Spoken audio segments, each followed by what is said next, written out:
At last, actually, what we are doing here, we are actually studying the stromal tumor of the breast. Now, can you just tell me what type of stromal tumors we have? Two types. What two types? Very good, very good. Excellent class. What a class it is. So, fibroadenoma and fibroadenoma. Now, fibroadenoma, what is the age for the fibroadenoma? 20 to 25 years of age. And what could be its presentation in the breast? Mobile or fixed? Mobile. Very good. So, it's a mobile. So, phylloid is another fibroepithelial tumor. Is that always benign or it can be a malignant tumor? It can be. Very good. It can be a malignant. So, it means that if it is benign and if it is malignant, there has to be something in between. Yes. So that something is called borderline. Very good. So there are three grades. One is benign, one is borderline, and third one is very good. Benign, borderline, and malignant. So why we are actually dividing the tumor as borderline, benign, or malignant? Depending on prognosis. So the prognosis is very important. Once I am diagnosing phylloid, it means I have to diagnose it what kind of phylloid it is. It is a benign tumor, a borderline, or a malignant. Because the fate of the patient, the life of the patient, it depends upon which type of grade it is. Yes. Alright, so it could be benign. Which has a good prognosis? Benign or malignant? Benign. Very good. What about intermediate? So it's between lying between benign and the very good. So as far as the age is concerned, what could be the age for the phylloid tumor? So one difference between a phylloid and the fibroadenoma is age. Alright, good, excellent. What about the size of the fibroadenoma? Very small. Very small, very small. And what about the phylloid? It can be large. So Dr. Sadullah Salman, if you have a large phylloid, what could be its presentation, clinical feature that you will see on gross? Sir, or examining patient. There will be a mobile mass in the breast. Alright, and what could be the pressure effects? Sir, it will exert pressure on the walls of the other tissues. And what about the O-line skin? Skin ulceration. Skin ulceration, excellent. What about the blood sugar level? Why so? Excellent class. What a class it is. Excellent. So insulin-like growth factor is released in the phylloid tumor. So what is the site for the tumor? Breast. Most likely breast, or it could be ectopic breast cancer. Alright. So predominantly. Alright. As far as the percentage of the breast tumor is concerned, what could be the percentage or which grade of the phylloid has this more representation? Benign. How much representation? 60 to 70%. So it means 60 to 70% represented is mostly predominantly of benign. Next slide, please. Alright. So on the basis of diagnosis, we go for ultrasound, but what is the limitation for ultrasound was that? We cannot differentiate. Excellent. We cannot differentiate whether this is a benign tumor or a phylloid or a fibroadenoma. Excellent. Alright. If it is malignant, and if it is benign, if there are two cases, which case has more chance of being recurrent?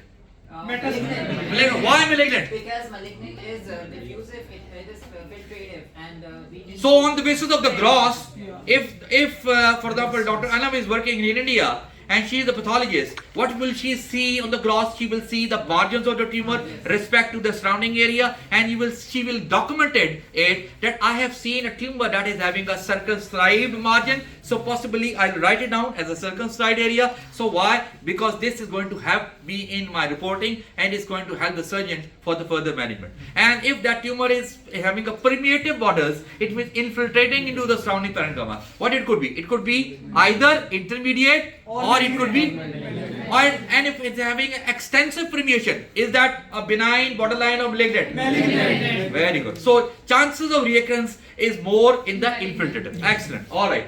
So if it is malignant tumor, it can metastasize to the different organs. It can metastasize to the lungs, it can metastasize to the pleura, it can metastasize to the bones, and could be the CNS. Alright. Margin status. What is the significance of margin status? Anyone? End tissue. Sorry? From end tissue, sir. Yeah, from the end. For example, I have received a specimen. Yes. Then that specimen margin is actually the margin of the tumor or margin of the tissue. I will cut a section and I will, if I cut the section or cut the tumor, and I found that tumor is 4 centimeter, 5 centimeter, I will make it sure to see how far it is from the margin area. If it is close to the margin area, it means margin is involved. What it is?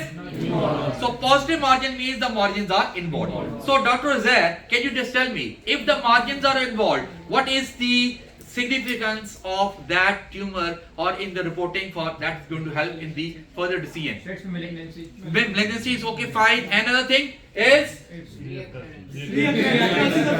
excellent. Reoccurrence के chances ज़्यादा हैं, तो pathology surgeon को पता लग जाएगा, वो follow करता रहेगा. आगे चलो भैया. All right, this is basically a benign tumor. All right, I told you earlier that there are two types of differentiation. One is homologous, one is heterologous. So, if in case there is a heterologous differentiation, is that a benign, borderline, or malignant? Malignant. So, your checkpoints. First checkpoint is the tumor, the margin of the tumor. Second checkpoint is the heterologous differentiation. Now, this is basically a well circumscribed. It is having a bosulated appearance, and this is probably either. Tell me from this. Can you see any bone over here? No. Well done. Benign. Can you see any permeation into the surrounding tissue? No. I said this is circumscribed. So it is benign or malignant? Benign. Yes, this is a benign gross of a phyloid tumor. If God forbid, had it been a malignant phyloid, what else you would have been seeing in there? What else? Yes, could be having a heterologous differentiation and could be seeing the tumor infiltrated down into the margin area, the permeations. Alright, next comment. Actually, alright. By looking at the slide, what it could be? Is that a benign or borderline? Alright, what is the pattern shown by the phyloids? Excellent, leaf-like pattern. Because of the stromal growth and the condensation of the epithelia, there is a leaf-like pattern. The leaf-like pattern is a diagnostic feature for the phyloid. Alright, now I am going to see my checkpoints, all the variables, and I'm going to take it down and say, and at the end I'm going to measure it out what it could be. For example, what about the stromal atypia? Negative. And if it is little bit atypia, it is? And what if it is going to malignant, what could be the atypia? Aggressive. I can see from my naked eye, yes, there's something going on. So what is atypia? Increase in the NC ratio, atypical mitosis, flower-like mitosis within the nucleus. Alright. What about the stromal cellularity? Mildly increased. Why say the mildly increased?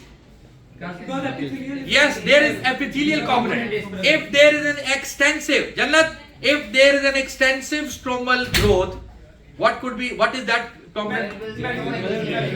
So how would you define stromal overgrowth? If we have epithelial cells present and less stromal growth, then it will be benign. And if we have less epithelial cells, we cannot see, and more stromal growth, then it Excellent. So on the low power, at that is 4x of the microscope, if you see stromal area everywhere in the slide and no epithelial component, state if it is malignant. State if it is malignant. जन्नत मैं सही कह रहा हूँ? बिल्कुल सही कह रहा हूँ. आगे चलते हैं. अच्छा, अगला पॉइंट क्या था? What about the differentiation? Is there any differentiation you can see over here? No, sir. So this is Benign. benign. If you see heterologous differentiation, for example, you see bone, you can see cartilage, you see something like that. It's going to be. So that's how we can differentiate. Thank you very much, class. God.